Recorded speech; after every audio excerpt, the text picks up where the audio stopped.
ബ്രിട്ടീഷുകാർ ഇന്ത്യ ഭരിച്ചപ്പോൾ അതിൻ്റെ യഥാർത്ഥ കണക്കുകൾ പുറത്തു വരികയാണ്. പല ആൾക്കാരും വെറും പാലം പടുത്തു, ബ്രിട്ടീഷുകാരത് ചെയ്തു, കുന്തം ചെയ്തു, കുടച്ചക്രം ചെയ്തു. പക്ഷെ യഥാർത്ഥ കണക്കുകളൊക്കെ പുറത്തു വരുമ്പോൾ ബ്രിട്ടീഷുകാർ ഏറ്റവും കൂടുതൽ ദ്രോഹിച്ച രാജ്യം ഇന്ത്യയായിരുന്നു. അതായത് അതിഭയങ്കരമായിട്ടാണ് ദ്രോഹിച്ചത്. ഏകദേശം 68 ട്രില്യൺ ഡോളറിൻ്റെ അസറ്റുകളാണ് ഇവിടുന്ന് കൊണ്ടുപോയത്. നിങ്ങൾ മനസ്സിലാക്കുക, ഇവിടുന്ന് ഈ അസറ്റുകളെല്ലാം കൊണ്ടുപോയ ശേഷം, കാരണം അവർ ഇന്ത്യ ഭരിക്കുകയാണ്, അതായത് ഇന്ത്യ കംപ്ലീറ്റ് ആയിട്ട് ലൂട്ട് ചെയ്തു. ബംഗാൾ പട്ടിണി മരണം എന്ന് പറഞ്ഞ് ഏകദേശം 20 ലക്ഷം പേരാണ് പട്ടിണി കൊണ്ട് കൊല്ലപ്പെട്ടത്. കാരണം പണം അടിച്ചുകൊണ്ട് പോവുക ഇവിടുന്ന്. എന്നിട്ട് ഇന്ത്യയുടെ ഇൻഡസ്ട്രീസും കൊമേഴ്സും മുഴുവനും തകർത്ത്, ഇന്ത്യയുടെ എക്സ്പോർട്ട് തകർത്തത് മുഴുവൻ ഈ ബ്രിട്ടീഷുകാരാണ്. ഈ ബ്രിട്ടീഷുകാരെ ന്യായീകരിക്കുന്ന ഒത്തിരി പേരുണ്ട് മലയാളികൾ. അവരത് ചെയ്തു, ഇത് ചെയ്തു, അവൻ പണിത പാലം, അവൻ്റെ റെയിൽവേ ആണ്. നിങ്ങൾ കാര്യങ്ങൾ മനസ്സിലാക്കാതാണ് ഓരോന്നും സംസാരിക്കുന്നത്. അതായത് ബ്രിട്ടീഷുകാർ ആദ്യത്തെ ഭരണത്തിൻ്റെ ഈസ്റ്റ് ഇന്ത്യ കമ്പനിയുടെ ഏകദേശം 100 വർഷത്തോളം, അതായത് അതിനുശേഷമാണ് ബ്രിട്ടീഷ് അഡ്മിനിസ്ട്രേഷൻ രാജ്യം അവിടെ ഭരണം ഇങ്ങോട്ട് വരുന്നത്. ആ സമയത്താണ് ഏറ്റവും കൂടുതൽ ഇത് അടിച്ചുകൊണ്ട് പോയത്. ബ്രിട്ടൻ്റെ ഇൻഡസ്ട്രിയലൈസേഷൻ, അതായത് ഇൻഡസ്ട്രീസ് കൊണ്ടുവരാനുള്ള പണം മുഴുവനും കൊണ്ടുപോയത് ഇന്ത്യയിൽ നിന്നാണ്. എന്നിട്ടത് വല്ലാത്ത ടാക്സുകൾ ഇന്ത്യയിൽ ഏർപ്പെടുത്തി, ലാൻഡ് ടാക്സ്, റവന്യൂ ടാക്സ്, അവിടുന്ന് അത് അടിച്ചു കൊണ്ടുപോയി. അതേപോലെ തന്നെ ഇന്ത്യക്ക് വേണ്ടി ഇന്ത്യയിൽ ക്യാമ്പ് ചെയ്തിരുന്ന ബ്രിട്ടീഷ് ആർമി ഓഫീസേഴ്സ് ഉണ്ട്, അതായത് ആർമിയുണ്ട്. അവരുടെ സാലറിക്ക് വേണ്ടി ലോകത്തില്ലാത്ത സാലറി അന്ന് ഈ ടാക്സിൽ നിന്ന് അവർക്ക് കൊടുത്തുകൊണ്ടിരുന്നു. അതായത് കംപ്ലീറ്റ് ആയിട്ട് ലൂട്ട് ചെയ്തോട്ട് പോയി. 68 ട്രില്യൺ എന്നൊക്കെ പറയുന്ന ഹ്യൂജ് മണിയാണ്.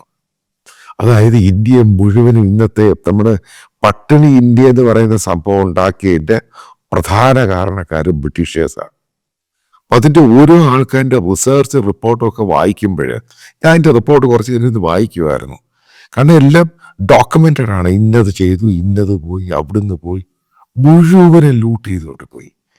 അത് കഴിഞ്ഞ് ഇന്ത്യയിൽ നിന്നും കയറ്റുമതി ചെയ്യുന്ന തേയില, മറ്റുള്ള സാധനങ്ങൾ, ഇതിന് ഏറ്റവും കുറച്ച വിലയിലാണ് അവർ കൊണ്ടുപോയത്. പക്ഷെ അവിടുന്ന് ഇങ്ങോട്ട് ഇറക്കുമതി ചെയ്ത പലതും, അതായത് തുണിത്തരങ്ങൾ, മറ്റുള്ള സംഭവങ്ങൾ, അതിന് വലിയ വിലയും. ഇതാണ് അവർ ചെയ്തത്. അപ്പോഴാണ് ചില ആൾക്കാരൊക്കെ പറയുന്നത്, നിങ്ങൾ കേട്ട് കാണും, അവരിവിടെ തേയില കൊണ്ടുവന്നു, അവരിവിടെ കോഫി കൊണ്ടുവന്നു, അവരാണ് നല്ല റോഡുകൾ പണിത്. ഇവിടുന്ന് എല്ലാം കൂടെ അടിച്ചു മാറ്റിക്കൊണ്ട് പോയിട്ട് അവരുടെ ആവശ്യത്തിന് വേണ്ടിയാണ് റെയിൽവേ ഒക്കെ കൊണ്ടുവരുന്നത്. അല്ല, അതിൻ്റെ കൂടെ പബ്ലിക്കിനും കൂടെ കൊടുത്തു. നിങ്ങൾ കണ്ടിട്ടുണ്ട്, നമ്മുടെ വനവും കാടും ഒക്കെ അടിച്ച് മാറ്റിക്കൊണ്ടുപോയി. അപ്പൊ ഇന്ത്യയിലുണ്ടായിരുന്ന മിനറൽസ് സംഭവം മുഴുവനെ അവർ അടിച്ചുകൊണ്ടങ്ങ് പോയി. എന്നിട്ട് അതിനെ ജസ്റ്റിഫൈ ചെയ്യുന്ന പല ആൾക്കാരെ ഞാൻ കണ്ടിട്ടുണ്ട്.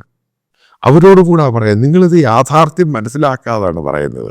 ഏകദേശം 20-30 ലക്ഷം ആൾക്കാർ പട്ടിണി കൊണ്ട് ഇന്ത്യയിൽ മരിച്ചു. ബംഗാൾ ഫാമിൻ നിങ്ങൾ കേട്ട് കാണും. ഇതിനെല്ലാം കാരണം ബ്രിട്ടീഷേഴ്സാണ്.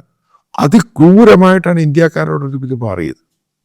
അവസാനം അവർ നിവർത്തിയില്ലാതെ സെക്കൻഡ് വേൾഡ് വാറിൽ നാശപ്പെട്ട് കഴിഞ്ഞപ്പോൾ ഇന്ത്യയിൽ നിന്ന് വിട്ടങ്ങ് പോയത്. ഇതാണത് ഉണ്ടായത്, മനസ്സിലാക്കുക. ഇതിനെ ജസ്റ്റിഫൈ ചെയ്യുന്ന പല ആൾക്കാരും യഥാർത്ഥ ചരിത്രം വായിക്കണം. ബ്രിട്ടീഷുകാർ ഇന്ത്യ ഭരിച്ച് നന്നായി എന്ന് പറയുന്നതിന് തെറ്റാണ്. അവർ കറപ്ഷൻ, ഇതൊരു കറപ്ഷൻ ഇവിടെ അടിച്ചുകൊണ്ടങ്ങ് പോവുക, അതവർ ചെയ്തത്. അപ്പോൾ ഈ ആ ജനാധിപത്യ ഇന്ത്യക്കകത്ത് ബ്രിട്ടീഷുകാരെ അനുകൂലമായിട്ട് പറയുന്ന ആൾക്കാർ പൂർണ്ണമായിട്ട് നിങ്ങൾ കാര്യങ്ങൾ മനസ്സിലാക്കിയ സംസാരിക്കാം.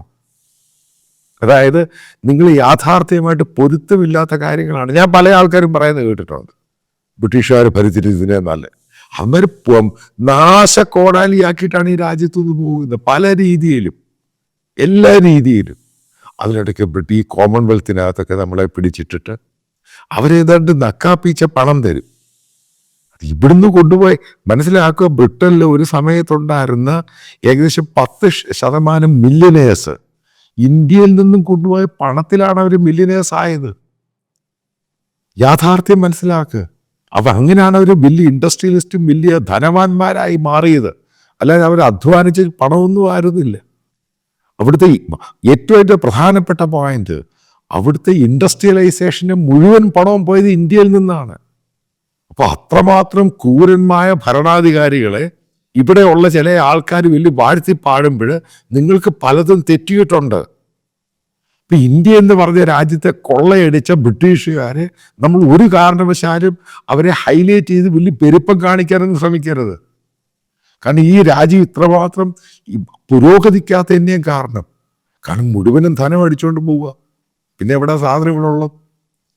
അതിന് പ്രധാനപ്പെട്ട കാരണം അവർ തന്നെയാണ്. അപ്പം അതിനെ ഇപ്പം ജസ്റ്റിഫൈ ചെയ്യുന്ന ചില ആൾക്കാർ ഇറങ്ങിയിട്ടുണ്ട്.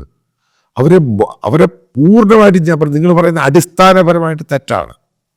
ബ്രിട്ടീഷ് ഇന്ത്യ എന്ന് പറയുന്നത് ബ്രിട്ടീഷുകാർ ഭരിച്ച ഈസ്റ്റ് ഇന്ത്യ കമ്പനി ആണെങ്കിലും അവിടുത്തെ രാജ്ഞിയുടെ അഡ്മിനിസ്ട്രേഷൻ ആണെങ്കിലും ഇന്ത്യയെ ലൂട്ട് ചെയ്തു മാക്സിമം. എന്നിട്ടാണ് അവരിവിടുന്ന് പോയത്. അതിനെ ജസ്റ്റിഫൈ ചെയ്യുന്നവരെ വളരെ പുച്ഛമായിട്ട് എനിക്ക് കാണാൻ കഴിയുന്നുള്ളൂ.